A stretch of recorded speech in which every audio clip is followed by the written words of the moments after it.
ఎవరు ఎవరికో నాకేం తెలుస్తుందన్న, నాకు ఎవరు అసలు పనిచేస్తున్నారు. గెలుపుకు సంకేతం ఇచ్చే అడ్డ ఇలా శామిల్పేట అడ్డ.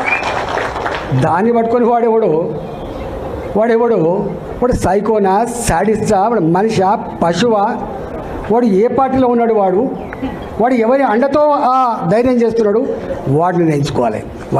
కానీ బీ కేర్ఫుల్ కొడుక, బీ కేర్ఫుల్. మేము శత్రువుతో కొట్లాడతాం కానీ కడుపుల కత్తులు పెట్టుకొని కావలించుకునే సంస్కృతి మా రక్తం లేదు కొడుక, నా రక్తం లేదు. ఇవాళ మీరు ఎవడెవడు సోషల్ మీడియాలో పెడుతున్నారో, ఏమేమి రెచ్చగొడుతున్నారో, ఏమేమి చేస్తున్నారో మొత్తం పైకి పంపించే ప్రయత్నం చేస్తా. నేను అనుకుంటున్నా సంస్కారం ఉందని, సభ్యత ఉందని ఇట్లాంటి వాటిని అరికడతానని చెప్పి భావిస్తున్నా. అరికట్టకపోతే నష్టపోయేది ఎవరో అర్థం చేసుకోండి. మీరు నష్టం మాకు కాదు, మాకేం తక్కువ ఉంది? అసలు మీరు ఎవరు? అసలు నీ శక్తి ఏంది, నీ యుక్తి ఏంది, నీ చరిత్ర ఏంది, మా చరిత్ర ఏందిరా? 2002లో వచ్చిన నా జిల్లాకి, 2002లో వచ్చిన నా జిల్లాకి 2 సార్లు నేను జిల్లా పార్టీ అధ్యక్షుడిగా పనిచేసిన, నేను 2 సార్లు జిల్లా మంత్రిగా పనిచేసిన. నేను నా అడుగు పడని గ్రామాలు లేవు కరీంనగర్ జిల్లాలో. ఉమ్మడి కరీంనగర్ జిల్లాలో నా అడుగులు పడని గ్రామాలు లేవు. ఉమ్మడి కరీంనగర్ జిల్లాలో నేను కరీంనగర్లో ఉంటే పొద్దున ఉదయం పొయ్యి ముట్టిస్తే రాత్రి 12 గంటలకు కూడా ఆ పొయ్యి ఆరిపోయేది కాదు. ఒక్క హుజరాబాదు, ఒక కమలాపూర్ వచ్చిన వాళ్ళు కాదు బిడ్డ, మొత్తం కరీంనగర్ జిల్లా మొత్తం వచ్చేది. పక్క పంటున్న జిల్లాలు కూడా అప్పుడప్పుడు వచ్చిపోయేది. ఇవాళ నేను 2 సార్లు 40 ఫ్లోర్ లేదని చెప్తున్నా అంటే నాకు తెలియని జిల్లా ఉంటుందా? నేను పోని మండలం ఉంటుందా? నేను మాట్లాడినటువంటి జాతులు ఉంటాయా? మీకు మా చరిత్ర తక్కువ తెలుసుకోడు, మీ చరిత్ర మీకు తక్కువ తెలుసు. ప్రస్తుతం దీని గురించి చర్చ ఏ స్థాయిలో జరుగుతుందంటే, ఇప్పుడు ఈటెల ముందున్న ఆల్టర్నేట్స్ ఏమున్నాయి, ఆల్టర్నేటివ్ ఆప్షన్స్ ఏమున్నాయి అనే స్థాయి వరకు చర్చ జరుగుతుంది. అంటే ఇంకో పార్టీలోకి వెళ్తారా, లేదంటే ఆయన సొంతగా గతంలో అనుకున్నట్లుగా పార్టీ పెట్టుకుంటారా, ఏం చేయబోతున్నారు అని ఆ స్థాయిలో చర్చలు జరుగుతున్నాయంటే అంతర్గతంగా పార్టీలో పరిస్థితులు ఎంత దారుణంగా ఉన్నాయో మనం అర్థం చేసుకోవచ్చు. ఈ అంశానికి సంబంధించి ఫుల్ డీటెయిల్స్ మా ప్రతినిధి శ్రీధర్ అడిగి తెలుసుకుందాం. శ్రీధర్, ఏంటి ప్రస్తుతం పరిస్థితి ఏంటి? హైకమాండ్ అయితే ఎవరు మాట్లాడడానికి వీల్లేదు అంటూ ఆదేశాలు జారీ చేసినట్లుగా తెలుస్తోంది. కానీ ఈటెలకి బండి సంజయ్కి మధ్య, 2 వర్గాల మధ్య తీవ్రంగా ఒకరి మీద ఒకరు బహిరంగంగా విమర్శలు చేసుకునే పరిస్థితి వరకు వెళ్ళింది, ఒకరినొకరు తిట్టుకునే పరిస్థితి వరకు వెళ్ళింది. మరి ఎలా సర్దుమణుగుతుంది ఈ పరిస్థితి? మరోవైపు ఈటెల గురించి ఇక నెక్స్ట్ ఏముంది, ఆల్టర్నేట్ ఆప్షన్స్ ఏమున్నాయి అనే స్థాయిలో కూడా బయట చర్చ జరుగుతుందంటే ఆయన ఏమన్నా నిర్ణయం తీసుకునే దిశగా ఆలోచిస్తున్నారా? క్యాడర్లో ఏమైనా చర్చ జరుగుతుందా దానికి సంబంధించి?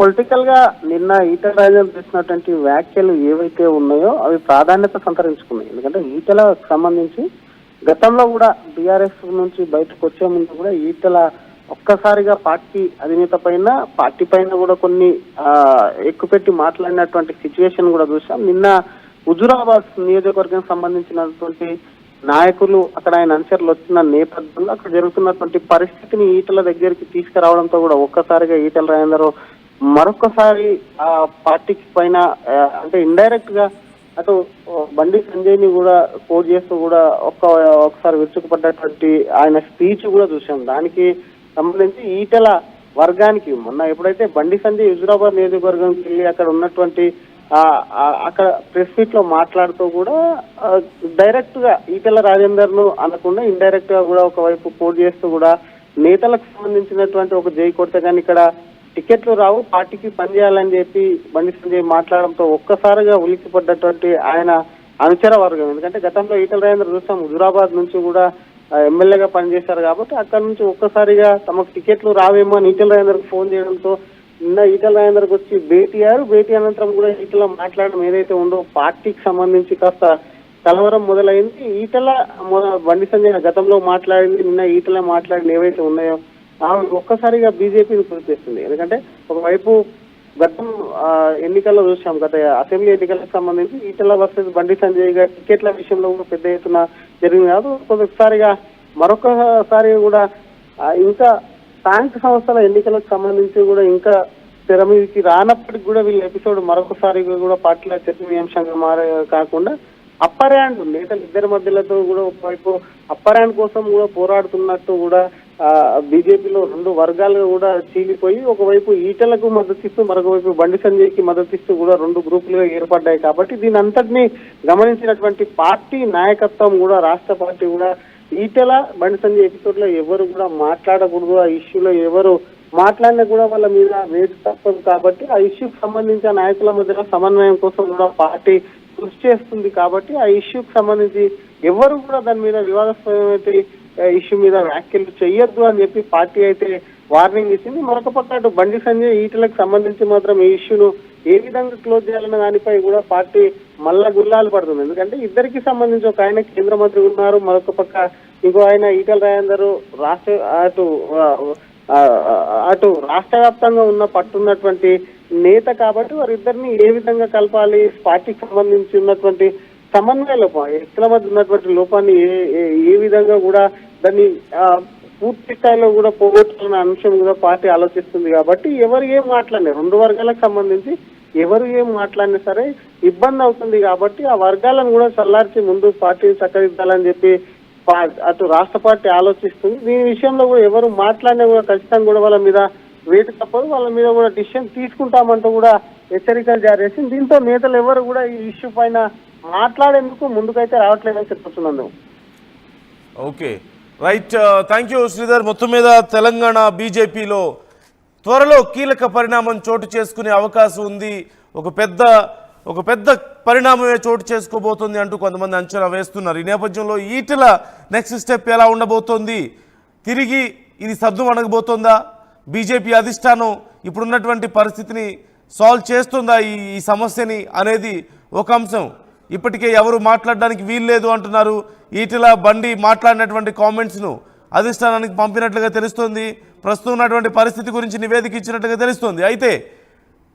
అయితే పరిస్థితి ఎప్పటిలోపు సర్దుమణిగే అవకాశం ఉంది, అసలు సర్దు మణుగుతుందా లేదా, బీజేపీ అధిష్టానం ఈ విషయంలో ఏం చేయబోతుంది అనేది చాలా కీలకమైన అంశంగా మారింది. ఈటెల బీజేపీలోకి వచ్చినప్పటి నుంచి కూడా సమస్య మొదలైంది అంటున్నారు బండి వర్గీయులు. ఈ నేపథ్యంలో గత ఎన్నికలకి ముందు బండి సంజయ్ను అధ్యక్షుడి పదవి నుంచి తొలగించడానికి ఈటెల వర్గం చాలా తీవ్రంగా శ్రమించిందని, ఫైనల్గా సక్సెస్ అయింది అనేటువంటి అభిప్రాయాలు మనం చూస్తూనే ఉన్నాం. ఆ పరిణామాలు మనం చూస్తాం గతంలో ఎన్నికలకు ముందు చోటు చేసుకున్నటువంటి పరిణామాలు. అయితే అప్పటి నుంచి బండి సంజయ్ వర్గం చాలా ఆగ్రహంగా ఉంది ఈటెల వర్గం మీద అంటున్నారు. అప్పుడు బండి సంజయ్ డైరెక్ట్గా ఎప్పుడు కూడా కామెంట్ చేయలేదు. కానీ బండి సంజయ్ వర్గీయులు మాత్రం, ఆయన అనుచరులు మాత్రం ఈటెల వర్గీయుల మీద చాలా సీరియస్ అయ్యారంటున్నారు. మరోవైపు ఈటెల అధ్యక్ష పదవి ఎక్స్పెక్ట్ చేస్తూ ఉన్నారు. గతంలో ఎన్నికలకు ముందు ఆయన అధ్యక్ష పదవిని ఎక్స్పెక్ట్ చేశారు, కానీ కుదరలేదు. ఆ తర్వాత ఇప్పుడు మొన్న జరిగినటువంటి చేంజ్ సమయంలో కూడా ఎక్స్పెక్ట్ చేశారు, కానీ మొన్న కూడా కుదరలేదు. అయితే ఈ నేపథ్యంలో ఈటెల చాలా అసంతృప్తిగా ఉన్నారని, కొంతమంది కావాలనే తన మీద కుట్రలు చేస్తున్నారని, అధిష్టానానికి తన మీద నెగిటివ్ ఫీడ్బ్యాక్ ఇస్తున్నారని, తన ఎదుగుదలను అడ్డుకునే ప్రయత్నం చేస్తున్నారని ఈటెల వర్గీయులు మాట్లాడుతున్నారు. ఈటెల కొంతమంది కడుపులో కత్తులు పెట్టుకొని కౌగిలించుకుంటున్నారు అంటూ వ్యాఖ్యానించారు.